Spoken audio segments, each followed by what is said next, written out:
ஒரு சூப்பரான எம்மியான பலாப்பழ பாயசம் எப்படி செய்யலான்னு பார்க்கலாம் வாங்க. அதுக்கு வந்து ஒரு கடாய் எடுத்துகிட்டு அதில் வந்து பாசிப்பருப்பு எடுத்திருக்கேன்.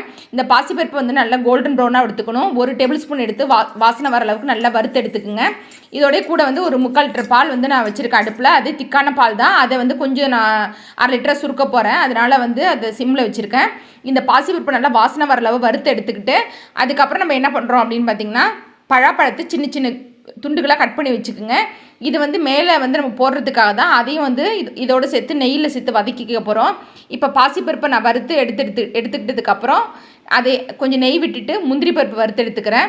அதுக்கப்புறம் நான் என்ன பண்ணுறேன்னா, இதே நெய்யிலேயே நான் கட் பண்ணி வச்சுருந்த பழாப்பழ துண்டுகளை வந்து சேர்த்துக்கிறேன். அதையும் நல்லா சிம்லே வச்சு ஒரு நிமிஷம் வதக்கி எடுத்துக்கோங்க. இதில் வந்து நெய்யிலே வந்து இது நல்லா வதங்கணும். வதங்கினதுக்கப்புறம் அதையும் எடுத்து வச்சுக்கிட்டு அதுக்கடுத்து என்ன பண்ணுறீங்க அப்படின்னு பார்த்தீங்கன்னா, அதே நெய்யில் வந்து ஒரு டேபிள் ஸ்பூனுக்கும் கம்மியாக வந்து என்ன பண்ணிக்கிறேன் அப்படின்னு பார்த்தீங்கன்னா, ரவா வந்து வறுத்து எடுத்துக்கிறேன். ஒரு 2 டீஸ்பூன் இருக்குன்னு நினைக்கிறது. அதை வந்து வறுத்து எடுத்துகிட்டு அதில் என்ன பண்ணுறேன்னா, இன்னும் கொஞ்சம் பழாப்பழத்தை வந்து நான் மிக்சியில் போட்டு கிரைண்ட் பண்ணி எடுத்துக்கிறேன். இதையும் அதே நெய்யிலே விட்டு வதக்கிக்கிறேன். இப்போ இதுதான் வந்து ஃபுல்லாகவே பலாப்பழ பாயசத்துக்கான மெயின் இன்க்ரீடியண்ட்டாக இருக்கும். இதில் சேர்க்குற பாசிப்பருப்பு, ரவை, பால் அதெல்லாம் வந்து இன்னும் அதோட டேஸ்ட்டை வந்து அதிகரிக்கிறதுக்காக தான் இந்த பழாப்பழ பாயசம் ரொம்ப ரொம்ப க்ரீமியாக டேஸ்டியாக இருக்கும்.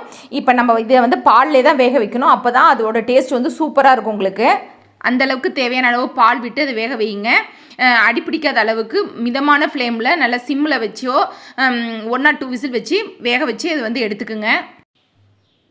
இது வெந்ததுக்கு அப்புறம் வந்து பாருங்கள், உங்களுக்கு வந்து கரெக்டாக இருக்குது அப்படின்னா, அந்த கன்சிஸ்டன்சி வந்து கரெக்டாக இருந்துச்சுன்னா ஓகே.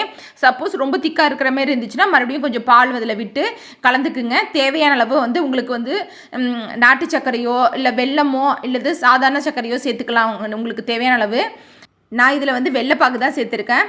ரொம்ப ரொம்ப டேஸ்டியாக இருந்துச்சு. அதுக்கப்புறம் நம்ம முந்திரி, ஏலக்காய், அதுக்கப்புறம் அந்த வதக்கி வச்ச பலாப்பழ பீசஸ் இருக்குல்ல அதையும் சேர்த்துக்க வேண்டியதான். இப்போ எல்லாத்தையும் சேர்த்து ஒரு தடவை நல்லா கலந்து விட்டுக்குங்க. கலந்துட்டு ஸ்வீட் பார்த்துக்குங்க. தேவையான அளவு பத்தலைன்னா மறுபடியும் ஸ்வீட் ஆட் பண்ணிவிட்டு ஸ்டவ் ஆஃப் பண்ணிட வேண்டியதான்.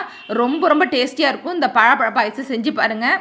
வர ஆடி மாதத்தில் நம்ம வெள்ளிக்கிழமை மணி கூட செய்யலாம். ரொம்ப ரொம்ப சூப்பராக இருக்கும். உங்கள் பசங்களுக்கு ஸ்கூல் விட்டு வந்தோடனே இதுமாரி ஒரு பாயசம் செஞ்சு கொடுங்க. ரொம்ப சூப்பராக இருக்கும். அதே போல் ஃப்ரிட்ஜில் வச்சு சில்லுன்னு சர்வ் பண்ணாலும் ரொம்ப ரொம்ப டேஸ்டியாக இருக்கும். சூப்பரான ரெசிபி. ட்ரை பண்ணுங்கள். ஃபீட்பேக் கொடுங்க. தேங்க்யூ.